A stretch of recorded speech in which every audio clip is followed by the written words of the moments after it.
Saludos amigos, gracias por la amabilidad de la compañía. Las recién pasadas elecciones en Estados Unidos han puesto de manifiesto la gran tarea que tiene ante sí este país, que es la de adecentar su vida política. La nación pareció una república bananera. Es un país con instituciones sólidas, indiscutiblemente, pero que ha estado inmerso en un periodo de involución que resulta claro para todo el mundo. Esas elecciones sacaron al sol los trapos sucios de la política estadounidense. Un intento de sacar de la competencia a un candidato presidencial utilizando la justicia. Quedó en evidencia el sesgo de la Suprema Corte de Justicia cuando el máximo tribunal le dio un espaldarazo a Donald Trump con una decisión sobre la inmunidad del presidente que impidió la lectura de la sentencia en su contra luego de haber sido hallado culpable por un gran jurado. Al menos así fue como los demócratas juzgaron esa decisión. Dijeron que la Suprema había elevado al presidente a la categoría de un monarca. Le arrebataron la candidatura presidencial a un presidente en funciones.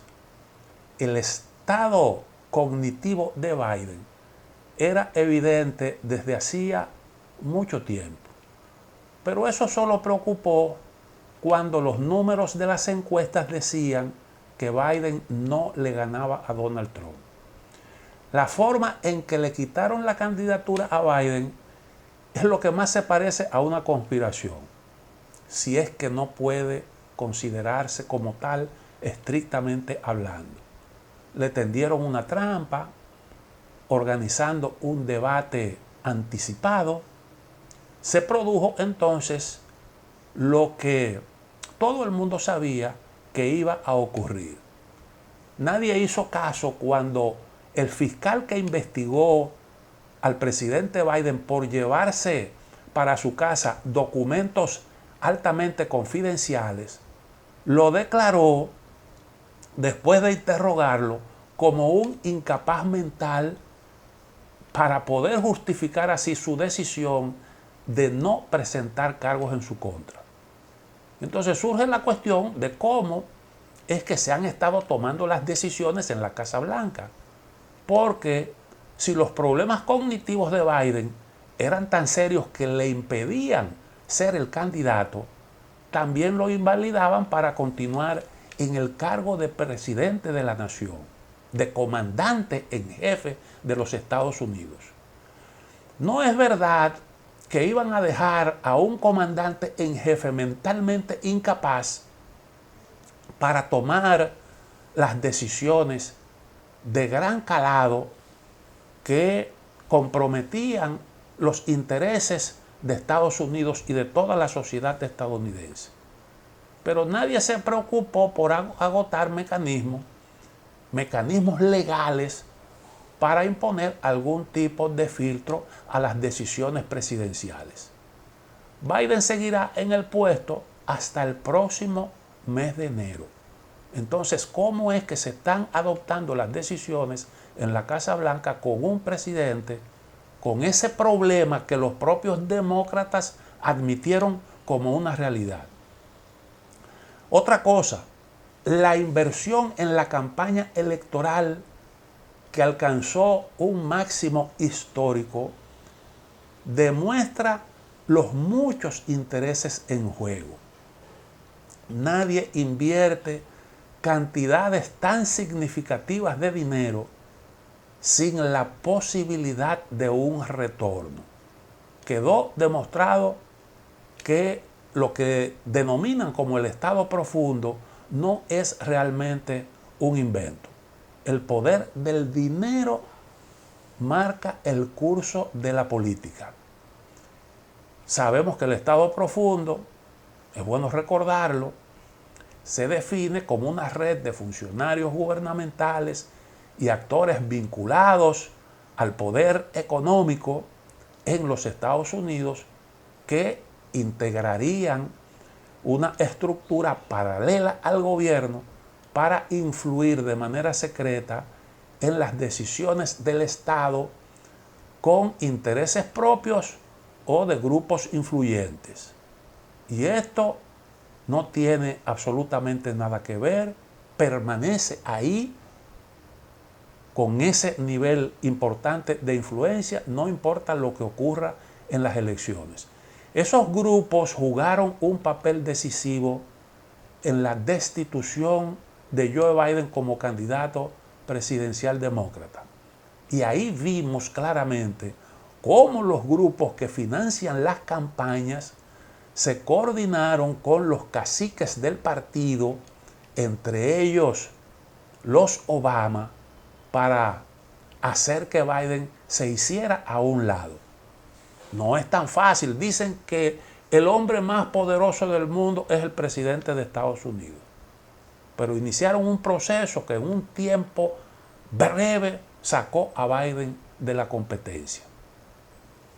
Y esos grupos significa que tienen realmente el gran poder en Estados Unidos, más que la figura del presidente como tal. Y Biden, que sabe perfectamente cómo es que funcionan las cosas, se hizo a un lado, aunque a regañadientes. No fue como se dijo entonces, que Biden había mostrado desprendimiento y que eso fue lo que motivó su decisión.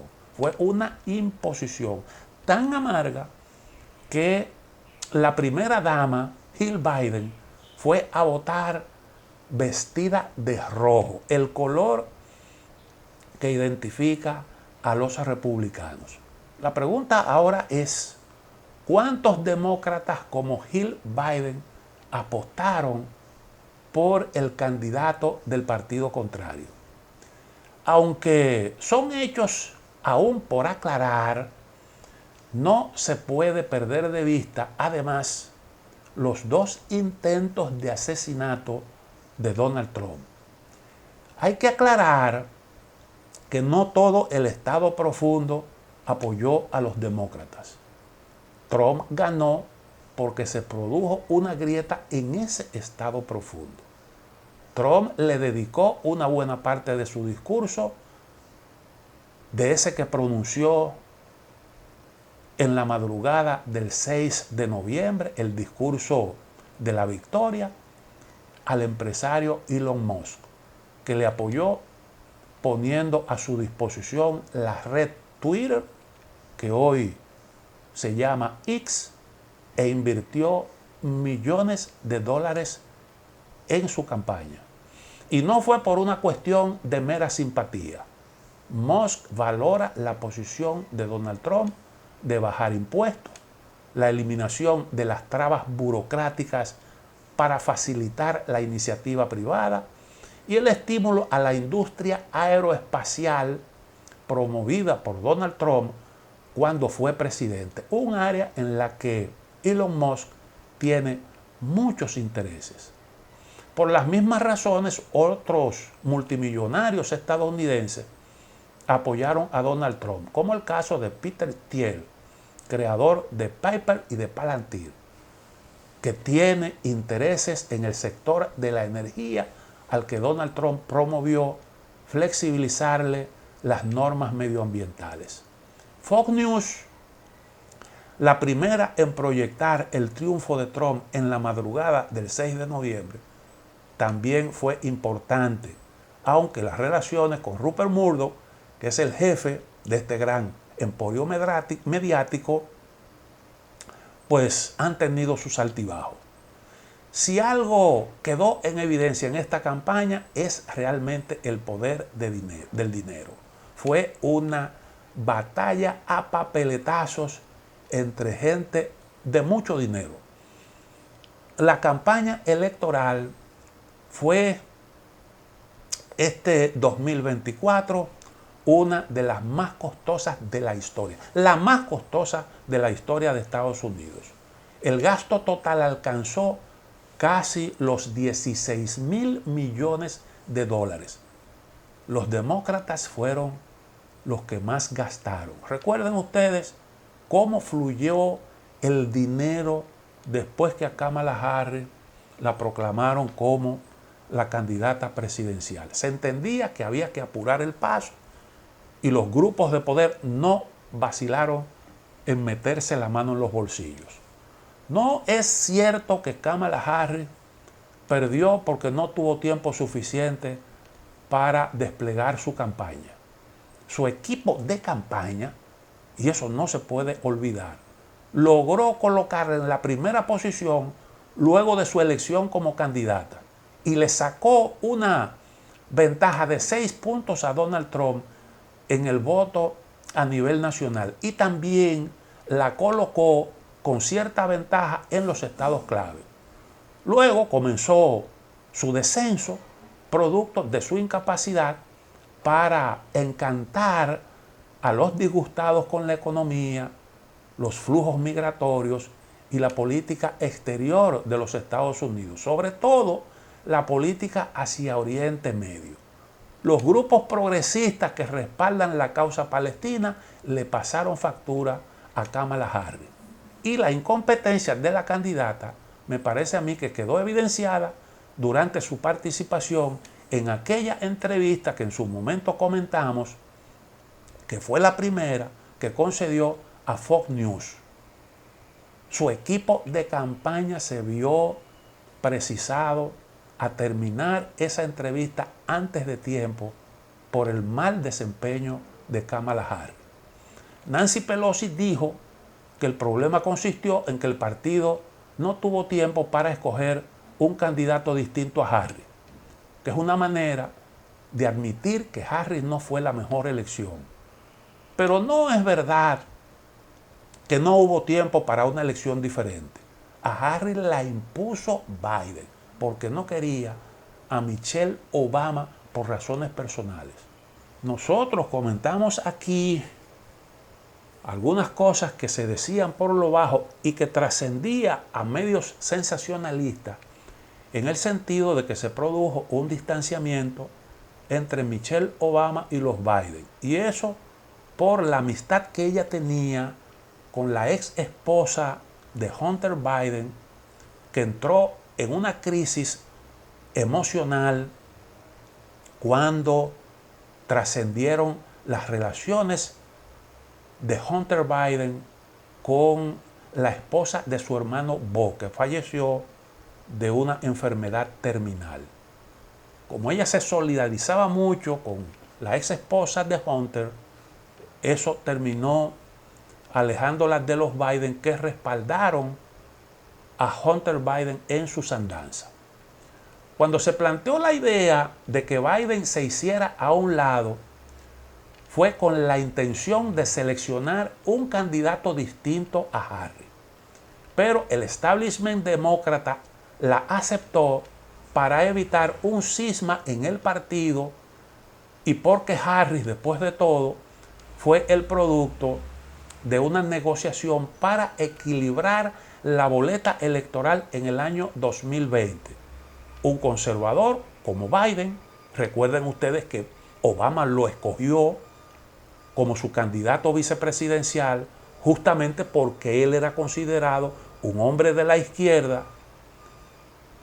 Además de eso, el primer negro en ese entonces candidato presidencial lo escogió como su acompañante para equilibrar esa boleta.